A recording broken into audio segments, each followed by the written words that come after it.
शादी के बाद फर्स्ट टाइम जा रही थी मैं अपनी बुआ सास के घर और साथ में मैं शाकंभरी देवी की ब्लेसिंग लेने जा रहा था अपने आने वाले बच्चे के लिए। सो गेट रेडी विद मी करते हैं एक छोटा सा जल्दी जिसके लिए मैं वेयर करी थी ये ब्लू वाला सूट जो मुझे बहुत ही अच्छा लगा और ये वेलवेट सूट था तो मुझे लगा ये परफेक्ट जाएगा। प्लस ये थोड़ा सा लूज़ तो था लेकिन इसका दुपट्टा बड़ा अमेजिंग लग रहा था। मैंने सर पे रख के देखा क्योंकि वहाँ पे मुझे सर पे ही दुपट्टा रखना है तो ये उसके हिसाब से जाएगा कि नहीं, बट ये परफेक्ट था।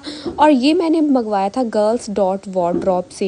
ये बहुत ही प्रीटी सूट था बट एक प्रॉब्लम हो गई थी कि सूट में स्लीव्स नहीं थी, जहाँ तो फिर मुझे जैकेट थोड़ी बड़े वाली पहननी पड़ती, जहाँ फिर अगर उस टाइम धूप है तो मुझे किसी तरह मैनेज करना पड़ता। सो वो देखते हैं उससे पहले मैंने अपना फेवरेट लिप कॉम्बो लगा लिया था, बहुत ही अच्छा था, जिसके लिए मैंने अपनी जो अभी रिव्यू करा था के ब्यूटी की लिपस्टिक लगा ली थी, उसके ऊपर थोड़ी सी हाइड्रेटिंग लिपस्टिक एक हाइड्रेट फील देने के लिए। और दैट्स इट, ये होता है हमारा मेकअप डन।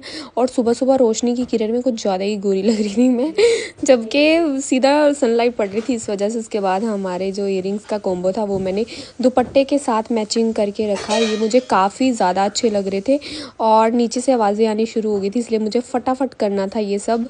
यार आज कुछ ट्रेडिशनल पहना है तो बिंदी और सिंदूर तो बनता है, तो मैंने बिंदी सिंदूर नीचे रखा था तो मैंने जो लिपस्टिक थी उसी का सिंदूर लगा लिया। और अब आती है बाल बनाने की बारी। बालों में कुछ ज़्यादा नहीं, मैं बिल्कुल सिंपल जैसे पोनी कर रखी थी वैसे ही मैंने पोनी कर ली है और ये होता है हमारा लुक कंप्लीट। बट जैसे मैंने बताया ना ये स्लीवलेस था तो खाली पहना नहीं जा सकता था और अभी धूप थी, ऊपर जैकेट नहीं वेयर करी जा सकती, तो इसके लिए फिर मुझे फटाफट चेंज करना पड़ा। मैंने ये वाला सूट पहन लिया, रेड कलर वैसे भी मंदिर पहन के जाना था तो मुझे अच्छा लग रहा था। फिर हम लोग घर से निकले, पापा नहीं जा रहे थे, वो कल ही होके आए हैं। राजा पूरा मिस कर रहा था पापा को। पहले हमें बुआ जी को पिक करने जाना तो हम मस्ती करते करते सीधा बुआ जी के घर पहुंचे। एंड मैं फर्स्ट टाइम बुआ जी के घर गई थी और ये बुआ जी का स्टाइल है आशीर्वाद लेने का। जब भी वो घर में किसी बड़े का आशीर्वाद लेते हैं तो मैंने बुआ जी का सेम आशीर्वाद लिया, क्योंकि मैंने उनको बहुत बार ना अपनी सास और जब भी राखी होती है ऐसे आशीर्वाद लेते देखा। और इनके घर का एक स्पेशल डोर था जो सीधा खेतों में खुलता था, मुझे तो बड़ा ही मज़ा आ रहा था। यहाँ पे ना वच्छी भी थी तो विवेक कह रहे उसके पास जा, मैं एक लात मारेगी मुझे बाहर फेंक देगी। उस डोर के पीछे क्या है मुझे बड़ा अंदर से हो रहा था देख के आओ, तो मैं पहुंच गई सीधा वही। और यहाँ पे था सरसों का साग, बहुत सारे खेत, जिसका सीधा ही डोर अंदर से ही घर से ही जा रहा था। उसके बाद क्योंकि मैं बुआ जी के घर फर्स्ट टाइम गई थी तो उनके आसपास वाली जो और बुआ जी लगती हैं वो आई थी, तो मैं नीचे बैठ के पूरा ऐसे कह रही थी लाओ लाओ मेरी मुँह दिखाई करो जल्दी।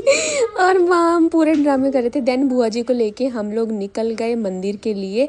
थोड़ा सा लेट हो गया था लेकिन हमें खुशी थी कि हम आरती के टाइम पहुंच जाएंगे। एंड वही हुआ, हम आरती के टाइम पहुंच गए। माता के मंदिर से पहले भैरव देव मंदिर जाना होता, हम पहले वहां गए, वहां भी आरती चल रही थी।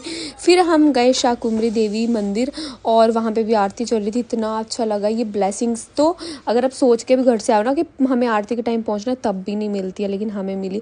फिर हमने खाए वहाँ के फेवरेट कढ़ी चावल और राजा सामान देख के ऐसा हो गया था।